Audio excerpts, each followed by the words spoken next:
Abba, kan Ilma, kan Hafuura Qulqulluu, Waaqa tokko. Amen.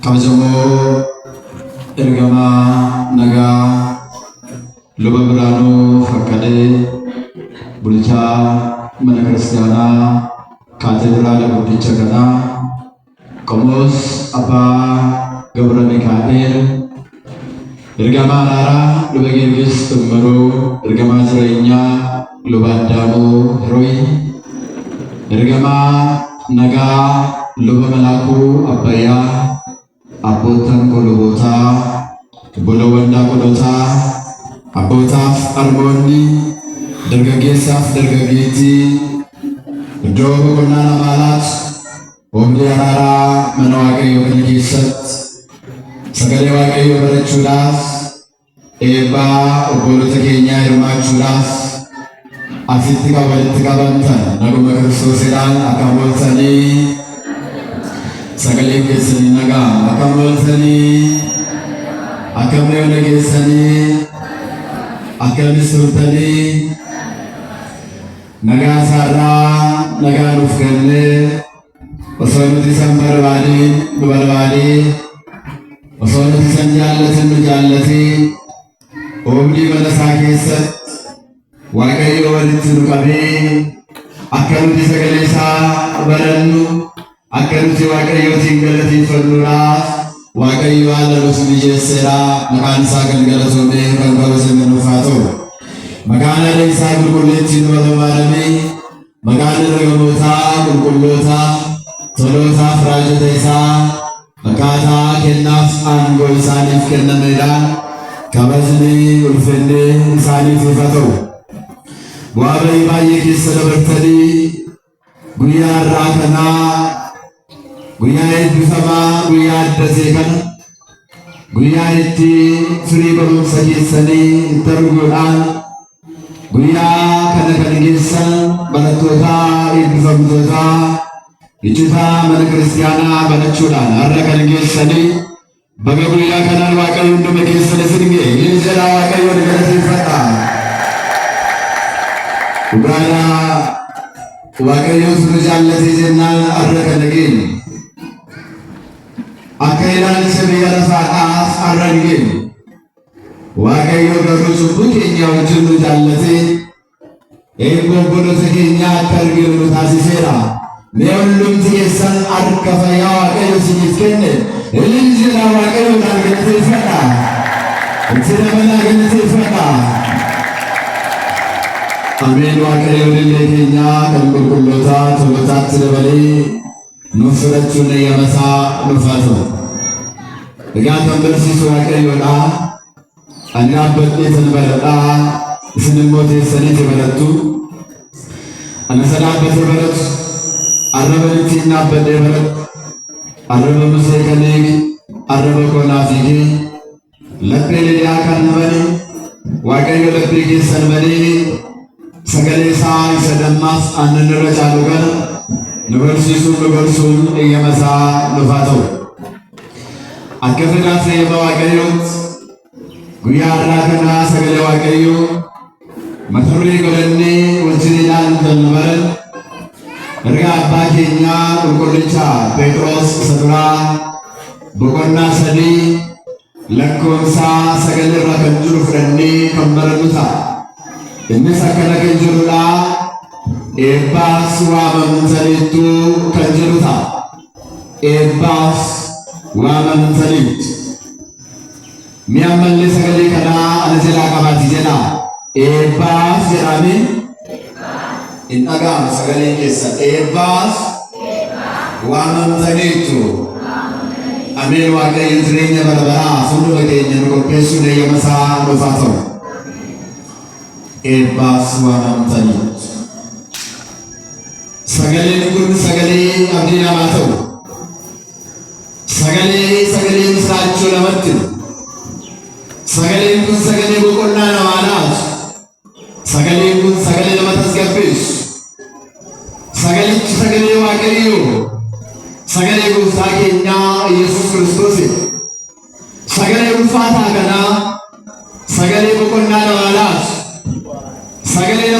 dhageessu kana kan dubbate hojjetaa Waaqayyoo kan ta'e waan hundumaa dhiisee jireenya hundumaa dhiisee sagaleen waamichaa gaafa isa qaqqabu jireenya addunyaa kanaaf waan addunyaa kana keessa jiru hunda dhiisee waamicha Waaqayyoo dhaga'uudhaan gooftaa isaa duukaa kan bu'e dhugaamatti guyyaa irraa kana manni kiristaanaa keenyaa yaadannoo addaadhaan kan kabaju qulqullicha Phexros sagalee kana dubbata.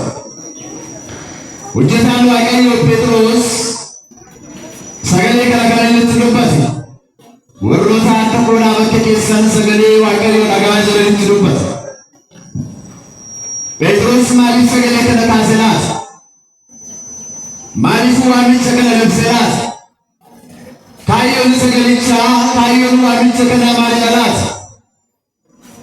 Hojjetaan Waaqayyoo Phexros waamicha sagalee kana hin kaasne eebba barbaada argachuudhaaf eebbifamuudhaaf waamicha mana Waaqayyoo dhaga'anii dhufuun murteessaa waan ta'eedhaaf warri sagalee Waaqayyoo dhaga'aa jiran sagalee waamicha Waaqayyoo warra dhaggeeffatan eebbifamuudhaaf gara waamicha sanaa akka isaan dhufaniidhaaf kan dubbatame. Kaayyoon barumsa kanaa anaabisiin sagalee kanarraa kan baran eebba argachuudhaaf eebbifamuudhaaf sagalee Waaqayyoo dhaga'uu waamicha Waaqayyoo dhaga'uu waamicha mana kiristaanaa dhaga'uun akka nurra jiraatu akkaataa ittiin eebbifamuu qabnu tartiiba ittiin eebbifamuudhaa qabnu maalli goonni eebbifamuu akka qabnu keessatti kan barannudha. Waaqni abboota keenyaa gidduu keenyatti argamee ammallee nu barsiisuun jaalala isaa nuuf haa ta'u. Egaa hojjetaan Waaqayyoo hojjetaan Wangeelaa Phexros eebbifamuudhaaf jireenya argachuudhaaf waamicha Waaqayyoo dhaggeeffachuu akka qaban isin eebbifamuudhaaf waamamtan eebbaadhaaf waamamtan hedduu jedhe. Namni eebbaaf waamame sagalee Waaqayyoo dhaga'a. Namni eebbifamuu barbaade dubbii Waaqayyoo dhaga'ee waan dhaggeeffate sana hojiirra oolcha. Waaqayyo karaa Phexrosiidhaan amantoota isaa uumamtoota harka isaa ta'an eebbisuudhaan waame.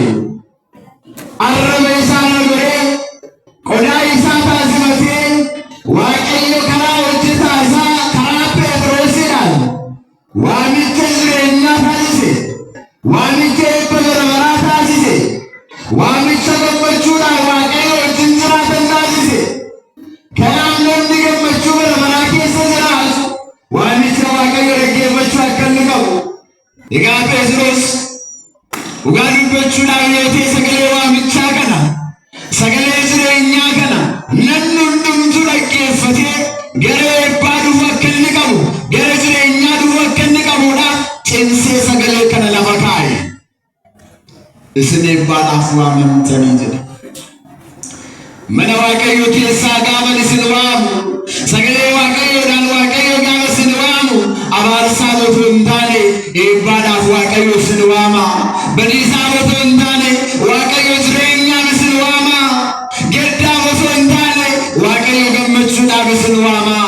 Kanaaf isin eebbaadhaaf waamamtanii jedheetu sagalee waamichaa sagalee misiraachoo kana kan labse.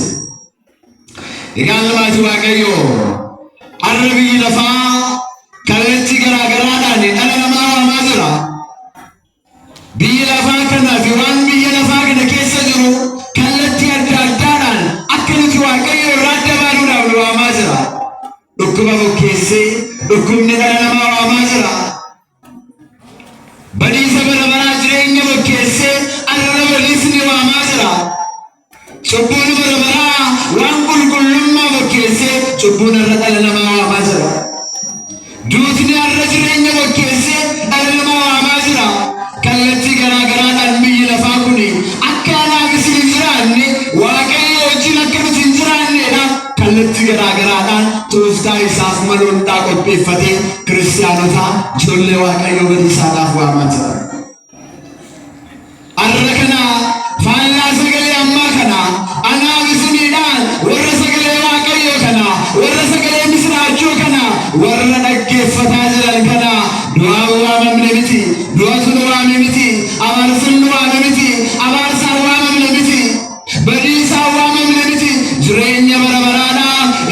eebbifamuudhaan waamamne jedha Waaqayyoon galateeffadhaa.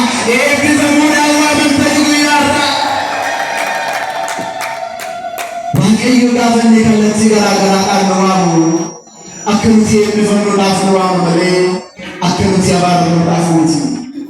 Akka nuti isaa wajjin jiraannuudhaaf malee akka nuti bal'uudhaaf miti. Waaqayyo haala isaan mijatuudhaan nu waama. Faaruudhaan qabee Waaqayyo nu waama. Sagalee isaan qabee Waaqayyo nu waama. Dhukkubaan qabee Waaqayyo nu waama. Haala isaan mijatuudhaan eebbifamuudhaaf jecha Waaqayyo kallattii garaa garaadhaan nu waama. Kanaaf waamicha Waaqayyo dhaggeeffachuun murteessa. Mana Waaqayyo keessaa gaafa waamichi nuuf ta'u akka wanta namni nu waametti ilaaluu otoo hin taane Waaqayyotu na waame, Waaqayyo kan na waame, na eebbisuudhaaf na waame, kanaaf dhaqeetanii eebba argadha jennee eebbifamuudhaaf gara mana Waaqayyo dhufuutu nurraatii eegama. Roomee boqonnaa 12 lakkoofsa 2 irratti biyya lafaa kanaaf waan biyya lafaa kana keessa jiru hin fakkaatinaa jedhe Phaawulos. Biyyi lafaa kallattii garaa garaadhaan gaafa si waamu gaafa nu waamu of harka nu galfachuudhaaf nu qabachuudhaaf nu balleessuudhaaf yeroo inni nu waamu sana adaraa waamicha biyya lafaa dhageessanii biyya lafaa kanaa waan biyya lafaa kana keessa jiru hin fakkaatinaa jedhe. Arraanaa bisin maal fakkaachaa jira laata? Eenyutu nu waamaa jira? Maaliif immoo nu waamaa jira? Waamicha eenyu dhaggeeffannee ajajamaa jirra laata? Waamicha eenyu dhaggeeffannee adeemaa jirra laata? Sagalee kana wajjin wal bukkee qabnee ilaaluutu nurraatii eegama. Sagalee biyya lafaa yoo ta'e biyya lafaa kana keessa maal akka argannu jireenya otoo hin taane badiisa arganna jecha. Eebba otoo hin taane abaarsa arganna jecha. Mana Waaqayyo keessaa waamicha mana Waaqayyo dhaggeeffannee kan nuyi yoo taane garuu faallaa abaarsaa eebba mana Waaqayyo kana keessaatti arganna. Faallaa badiisaa jireenya bara baraa mana Waaqayyo kana keessaatti arganna. Kanaaf isin eebbaaf waamamtanii jechuudhaan qulqullichi Phexros kan dubbate kanaaf. Mee gaggabaabsinee waamamuu keenya kanaatiin maal argannaa kan jedhu sana ilaalla. Waamamuu keenyaan maal arganna? Dhugaadhaa. Waamamuu biyya lafaa keessatti jireenya arganna miti. Waamamuu biyya lafaa keessatti eebba arganna miti. Waamamuu biyya lafaa keessatti badiisa arganna. Waamicha biyya lafaa keessatti dhaggeeffannee gara biyya lafaa qabna yoo ta'e jireenya otoo hin taane badiisa kan argannu. Garuu waamicha sagalee Waaqayyo keessatti waamicha mana Waaqayyo keessatti waamamuu keenya sanaadhaan maal arganna? Waa baay'ee kan arganna. Garuu yeroo keenyaa wajjin kabaabsinee ilaalla. Inni jalqabaa nagaa yookaan tasgabbii arganna. Waamamuu keenyaadhaan nagaa yookaan tasgabbii arganna. Nagaa gaafa jennu nagaan waan salphaa miti maatii Waaqayyo. Osoo nagaan hin jiraanne sagantaa kana hin hirmaannu. Osoo nagaan hin jiraanne sagalee Waaqayyo hin barannu hin barsiisnu. Osoo nagaan hin jiraanne mana Waaqayyo keessa hin dhaabbannu. Osoo nagaan hin jiraanne jireenya keenya, jireenya dhuunfaa, jireenya maatii keenyaallee dhugaa dhaggeeffachuu hin dandeenyu. Nagaan waan inni maayuusaa Waaqayyo gaafa nu waamu nagaan nuuf laachuudhaaf nu waamu bara. Waamamuu keenya sanaadhaan dhoksaan isaa maal qabaa? Maal arganna? Nagaa yookaan tasgabbii arganna. Kana gaafa jennu nagaan waan salphaa miti gaafa jennu akkasumatti kan kaasanitti namummaan keenya nagaa qabu taanaan jireenyi keenya nagaa qabu taanaan namummaan keenya tasgabbaa miti taanaan jireenyi keenya tasgabbii qabu taanaan dhugaadhaa Waaqayyo wajjin jiraachuu hin dandeenyu. Amantaa keenya eeggachuu hin dandeenyu. Mana Waaqayyo dhufuu hin dandeenyu. Maaliif jennaan tasgabbii akka hin qabaanne nagaa akka hin arganneedhaaf kan nu taasisu seexana jechaa beekamu. Biyya lafaa waan biyya lafaa kana keessa jirudha waan ta'u. Kanaafidha Wangeela Yohaannis boqonnaa 14 lakkoofsa 27 irratti nagaa koo isiniif kennaa yakka lafaa isiniif kennutti kan isiniif kennu miti. Nagaa isiniif laadhaa namni nagaa dhagee nagaa barbaacha gaafa mana waaqayyo dhufu nagaa argata. Nagaa inni mana waaqayyo keessaa argatu akka biyya lafaa nagaa laatutti kan argatu miti. Namni gaafa sammuu isaa boqonnaa dhabu, namni gaafa sammuu isaa tasgabbii dhabu, haala adda addaadhaan gaafa jeeqamu furmaata argachuudhaaf tasgabbaa'uudhaaf nagaa argachuudhaaf boqonnaa argachuudhaaf akka ilaalcha fooniitti tasgabbii foonii barbaada. Tarii sirba yoo dhaggeeffatte sirbi daqiiqaa muraasaan yookaan immoo yeroo bal'aadhaaf boqonnaadhaaf kennuu danda'a jedha.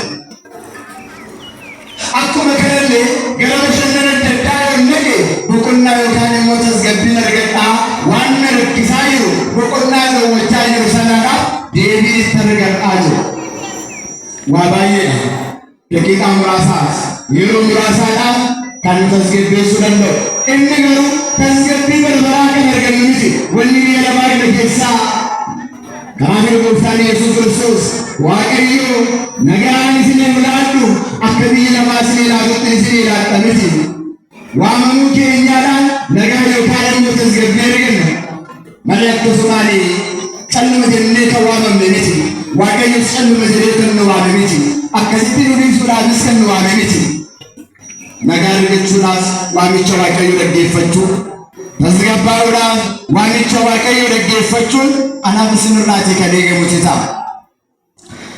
Wangeeluma isaa kana wangeela Yohaannis boqonnaa 16 lakkoofsa 33 irratti biyya lafaa irratti rakkina qabdi garuu immoo jabaadhaa jedha. Ilaalaa akkaataatti biyya lafaa nagaa nu dhowwate, akkaataatti biyya lafaa tasgabbii nu dhowwate, biyya lafaa irratti rakkina qabdu jedhe, biyya lafaa irratti yaaddoo qabdu jedhe. Rakkachuu keessan sanaadhaan abdii hin kutatinaa, hin raafaminaa, nagaan dhabinaa, boqonnaan dhabinaa. Kanaaf immoo jabaadhaatii dhaabbadhaa jedha. Dhugaadha maatii Waaqayyoo biyya lafaa kana keessaa dhugaamatti rakkinaadhaan, dhiphinaadhaan, waa baay'eedhaan jireenya keenya gaggeeffachaa jira. Haa ta'u malee rakkina kana keessatti kan namni otoo hin taane dhiphinaaf tasgabbii kana keessatti kan namni otoo hin taane Waaqayyoodhaan dhaggeeffachuudhaan waamicha Waaqayyoo dhaga'uudhaan gara Waaqayyoo dhufnee tasgabbii boqonnaa argachuutu nurraatii eegama. Kana qofa miti. Ergaa qulqullicha Phaawulos gara warraa yookaan immoo gara Ximootiyoositti ergisa lammaffaa boqonnaa 3 lakkoofsa 12 irrattis akkana jedha. Kana Waaqayyoo kan ta'e jiraachuu kan hafu ari'atamuudhaaf jiraata. Kana Waaqayyoo ta'e Waaqayyoodhaaf kan addabe ari'atamuudhaaf jiraata. Dhugaadhaa Waaqayyoodhaaf gaafa adda baasan isaaf hin addabaa, jireenya bara baraa hin addabaa, qalbii jijjiirrannaadhaaf hin addabaa. Yeroo isin jettan ari'atamuudhaaf jirtu kanaaf jabaadhaatii dhaabbadhaa. Kana ilaaltanii hin raafaminaa, kana ilaaltanii nagaan dhabinaa, kana ilaaltanii tasgabbiin dhabinaa. Kanaaf ani isin tasgabbeessuudhaaf nagaa isiniif kennuudhaaf isin waamaan jira. Eebbaaf waamamtan nagaa argachuudhaaf waamamtan kan jedhame akkasumaatti miti. Roomii boqonnaa 2 lakkoofsa 10 nagaan namaa waan gaarii hojjetuuf ni kennamaa jedha. Nagaan tasgabbiin nama gaarii hojjetuudhaaf ni laatamaa jedha. Mee amman keenya gaarii kan hojjetu maal hojjechaa jiru? Maal yaadaa jirra laphee keenyatti? Dhugaadha waan gaarii yaadaa jirra. Eeyyee yaadaa jirra taanaan nagaa sunuuf ta'a. Nagaa arganna. Eenyu irraa arganna? Waaqayyo irraa arganna jechaadha. Nagaa argachuudhaaf waan gaarii hojjechuu, waan gaarii yaaduu, mana Waaqayyoo waan gaarii yaaduu, walii ofiidhaaf waan gaarii yaaduu, maatii ofii waan gaarii yaaduu, namummaa ofiidhaaf waan gaarii yaaduu. Yoo kana ta'e dhugaamatti nagaa isa barbaannu sanaa ni argannaa jechaadha.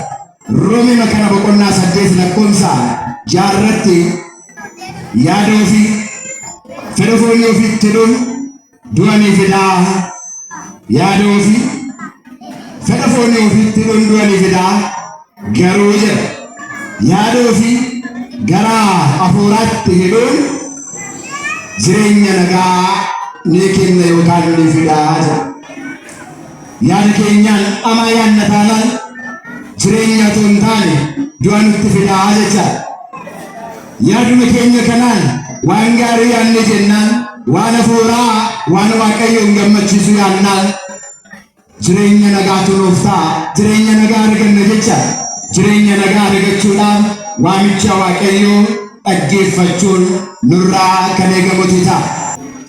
Timootees lammaffaa boqonnaa 4 lakkoofsa 5 dhiphina sitti dhufuudhaaf jiru obsaadhaan baadhuu jedha. Dhiphina sitti dhufuudhaaf jira. Yaaddoo sitti dhufuudhaaf jiru. Rakkina sitti dhufuudhaaf jiru. Obsaan baadhuu jedha. Yoo obsaan baatti nagaa argattaa. Yoo obsaan baatti tasgabbooftaa. Yoo obsaan baatti eebba argattaa. Eebba argachuudhaan qorumsa nutti dhufu hundumaayyuu obsaan dandabachuun obsaan baay'achuu nanaafsirraati kan eegamu ta'a. Mul'ata Yohaannis boqonnaa 2 lakkoofsa 10 irratti dhiphina isa sitti dhufuudhaaf jiru hin sodaatinii jedha. Rakkina, dhiphina, gaddaa, yaaddoo isa sitti dhufuudhaaf jiru sana hin sodaatin. Sababni isaa Waaqayyoon waan qabduudhaaf hin sodaatin. Waamicha Waaqayyoo dhaggeeffadhu, gara Waaqayyoo dhaqi, nagaa argattaa. Kanaaf nagaa waan argachuudhaaf hin sodaatin, hin dhiphatin, teellaatti hin deebiin, irraa samanii hin jiru. Kanaaf maati Waaqayyoo tarii nagaa kan hin qabnu jiraachuu dandeenya. Nagaa kan hin qabnu tasgabbii kan hin qabne jiraachuu dandeenya ta'a. Kanaaf maal gochuu qabna ree? Waamicha Waaqayyoo dhaggeeffannee gara Waaqayyoo dhufuudhaan nagaa tasgabbii argachuun nurraa eegama. Yeroo keenyatti fayyadamuudhaaf inni kan biraan maal argannaa? Waamamuu keenya sanaan maal badhaafamnaa? Waamamuu keenya sanaadhaan waan baay'ee haa ta'u garuu yeroo keenyaa wajjin fayyadamuudhaaf inni itti yookaan lammaffaa dhiifama cubbuu arganna. Dhiifama cubbuu, haqama cubbuu Waaqayyo irraatii arganna. Egaa namni osoo beeku cubbuu hojjeta. Osoo hin beekinis cubbuu hojjeta. Namni osoo beeku Waaqayyoodhaan hin gaddisiisa. Osoo hin beekin Waaqayyoodhaan hin gaddisiisa. Waa baay'ee hojjennee Waaqayyoodhaan gaddisiisaa oolla. Kanaaf maal gochuu dhabee? Nagaa argachuudhaaf Waaqayyo nu waamaa jira. Dhiifama argachuudhaaf Waaqayyo nu waamaa jira. Nagaa argachuudhaaf waamicha Waaqayyo dhaga'u. Dhiifama argachuudhaaf waamicha Waaqayyo dhaga'u. Waaqayyo yeroo nu waamu cubbuu keenya nurraa haquudhaaf, cubbuu keenya nu dhiisuudhaaf Waaqayyo waan nu waamaa jiruudhaaf sagalee isaa dhaggeeffannee dhiifama argachuutu nurraa eegama. Waamicha Waaqayyo, waamicha sagalee Waaqayyo dhaga'anii kaleessanii ganda cubbuu hojjechaa turanii, akka hojjechaa turanii Waaqayyo irraa dhiifama kan argatan kitaaba qulqulluu keessaa iddoo baay'ee jiru. Haa ta'u malee sagalee dhiifamaa, sagalee misiraachoo, sagalee qalbii jijjiirrannaa dhaga'uudhaan daftee otoo hin mormin, otoo teellaatti hin deebiin dhiifama argachuudhaaf ariifattee gara Waaqayyo gara dhiifamaa kan dhufte Wangeela Luqaas boqonnaa 7 lakkoofsa 36 hanga 50tti yoo dubbisne seenaa Maariyaam Magdalaawit argama. Maariyaam Magdalaawit yookaan Maariyaam kan jedhamtu mucaan durbaa bara jireenya ishee guutuu amma jiraatteetti Waaqayyoodhaan gaddisiisuudhaan jiraachaa turte. Ejjuudhaan, sirbuudhaan, machaa'uudhaan, waan namaa hojjechuudhaan, cubbuu keessa jiraachuudhaan, qaama ishee nagadaa, jireenya mataa ishee gaggeeffachuudhaan Waaqayyoon gaddisiisaa turte. Akka Waaqayyo jiru wallaaltee, duuti bara baraa akkamii jiru wallaaltee,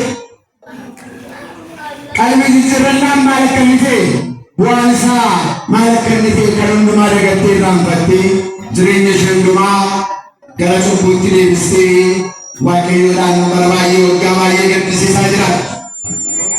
Maarree akka callaatii sagalee waaqayyoo waamicha waaqayyoo inni cubbuu namaa dhiisu waaqayyo Kiristoos karaa hojjettoota isaa karaa namootaa karaa tajaajiltootaa yeroo inni gurra ishee keessa bu'u ani lakkaa jireenyaan qabansee gammachuun qabansee natti toleen jiraadhaa jira jedhee yaada.